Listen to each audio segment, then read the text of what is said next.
Good morning student.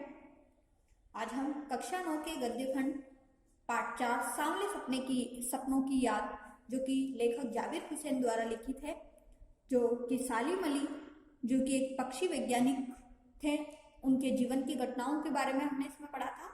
आइए आज इस चैप्टर के हम क्वेश्चंस को समझते हैं, प्रश्नों को समझते हैं।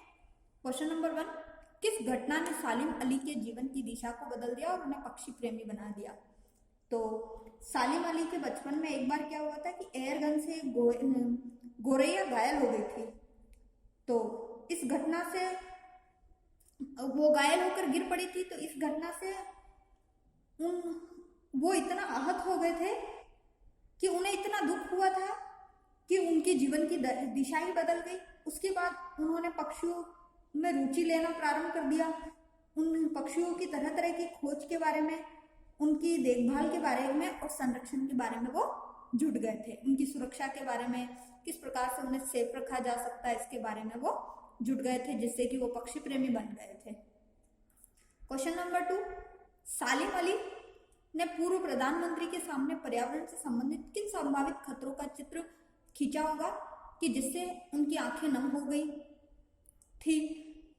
तो जब सालिम अली जो कि पक्षी वैज्ञानिक थे और हमारे पूर्व प्रधानमंत्री जो थे चौधरी चरण सिंह, उस समय उन्होंने क्या किया था, उस समय केरल के साइलेंट वैली संबंधी खतरों की बात उठाई होगी।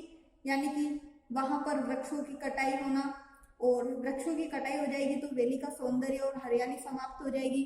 फिर रेगिस्तान से गर्म हवाएं क्या करेगी, हवाओं के झोंकों का शिकार हो जाएगी वो साइलेंट वैली, और वहां के वातावरण में परिवर्तन हो जाएगा क्योंकि हरियाली समाप्त हो जाएगी। तो पशु पक्षी भी छोड़ कर चले जाएंगे। तो पर्यावरण का क्या हो जाएगा, प्रदूषण होने लग जाएगा। पर्यावरण प्रदूषण के जो विनाश के जो प्रभाव है वो क्या हो जाएंगे, सब तरफ फैलने लग जाएंगे। तो इन बातों को सुनकर उनकी आंखें नम हो गई थी।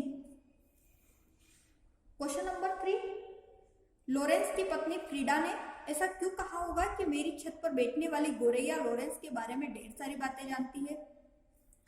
तो लॉरेंस की पत्नी फ्रीडा ने उनके पक्षी प्रेमी और घनिष्ठता को, यानी कि उनका जो लॉरेंस जो थे वो पक्षियों से बहुत ही अत्यधिक प्रेम करते थे और उनके साथ अत्यधिक समय व्यतीत करते थे। तो वह जानती थी फ्रीडा कि लॉरेंस ने क्या किया है कि जो गोरैया है उनकी छत पर बैठने वाले, उन्होंने अपना जो जीवन है ज्यादातर उस गोरैया के साथ समय व्यतीत किया। हम भी सोचते हैं कई हमारे इसमें से भी कोई किसी को, जैसे घर में डॉगी होता है तो हम ज्यादातर उसकी तरफ उसके साथ टाइम ज्यादा बिताते हैं। किसी के घर में काऊ होती है तो हम उसके साथ समय ज्यादा बिताते हैं। तो हमारा जो समय है, हमारा जो प्रेम है, हमारी जो घनिष्ठता है वो उनके प्रति और क्या हो जाती है, बढ़ जाती है। तो इसी प्रकार से लॉरेंस का भी गोरैया के साथ ज्यादा समय व्यतीत होता था और गोरैया के प्रति जो व्यवहार था उनका वो बहुत ही प्रेमपूर्ण था। तो फ्रीडा क्या करती थी, उसे आंखों से देखती थी, महसूस करती थी। इसीलिए उस अनुभव के आधार पर वो बताती है कि उन्होंने क्या किया होगा कि अपना जो पूरा जीवन है उनके साथ ही, गोरैया के साथ ही व्यतीत किया है। क्वेश्चन नंबर 4, आशय स्पष्ट कीजिए वो लॉरेंस की तरह नैसर्गिक जिंदगी का प्रतिरूप बन गए थे। तो नैसर्गिक जिंदगी का अर्थ होता है प्रकृति का हर तत्व या हर कण की तरह स्वाभाविक होना, यानी कि पूरी प्रकृति से हमें प्रेम हो जाना, प्रकृति के सरल सहज होकर प्रकृतिमय हो जाना। यानी कि हमें पेड़ पौधे, पशु पक्षी, वनस्पतियों से ही अत्यधिक प्रेम रहता है। जिस प्रकार से सालिम अली ने प्रकृति को अपना पूरा जीवन समर्पित कर चुके थे, उसी प्रकार किसी का भी जीवन प्रकृति के समान ही सहज और सरल हो जाता है। तो अगर हम प्रकृति से प्रेम करने लगते, तो सालिम अली ने भी अपना पूरा जीवन प्रकृति को समर्पित कर दिया था, तो उनका जीवन सहज और सरल हो गया था। वे पूरी तरह प्रकृति में समा गए थे, खो गए थे। कोई अपने जिस्म की हरारत और दिल की धड़कन देखकर भी उसे लौटाना चाहे तो वह पक्षी अपने सपनों की गीत दोबारा कैसे गा सकेगा?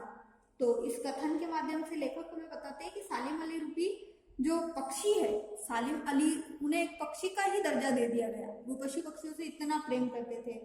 तो सालिम अली रूपी जो पक्षी है, उनकी अगर मृत्यु हो चुकी तो उनके जो सपने थे वो भी क्या थे, मौलिक थे। वैसा पक्षी प्रेमी अब इस दुनिया में दोबारा जन्म नहीं ले सकता है। और यानी कि जैसे सालिम अली पक्षियों की हिफाजत करते थे, उनकी सुरक्षा करते थे, उनके प्रति उन्होंने अपना जो पूरा जीवन समर्पित कर दिया, वैसा अगर कोई भी कोशिश भी करे तो भी उनके समान पक्षी प्रेमी या अपने प्रकृति प्रेमी नहीं बन सकता है। सालिम अली प्रकृति की दुनिया में एक टापू बनाने की बजाय अथाह सागर बनकर उभरे थे। तो सालिम अली ने स्वयं को किसी स्थान विशेष या जीव विशेष में बांधकर नहीं रखा था। वो पूरी ही प्रकृति से प्रेम करते थे, प्रकृति में समस्त जीव जंतुओं से प्रेम करते थे।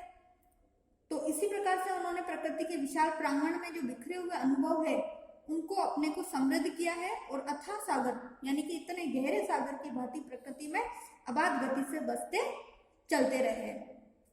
यानी कि बिना बाधा के भी वो अपने कितनी ही प्रकार की बाधाएं अगर उनके जीवन में आई फिर भी वो आगे बढ़ते रहे। उन्होंने अपने आप को किसी प्रकार की सीमा में बांधकर नहीं रखा। किसी एक पक्षी विशेष से या प्रकृति के किसी एक तत्व से ही उन्होंने प्रेम नहीं किया है, पूरी प्रकृति में ही अपने आप को समाहित कर दिया, पूरी प्रकृति को ही अपना जीवन समर्पित कर दिया। तो क्वेश्चन नंबर 4 में आपको इन तीनों पंक्तियों के आशय स्पष्ट कर अर्थ बताने हैं।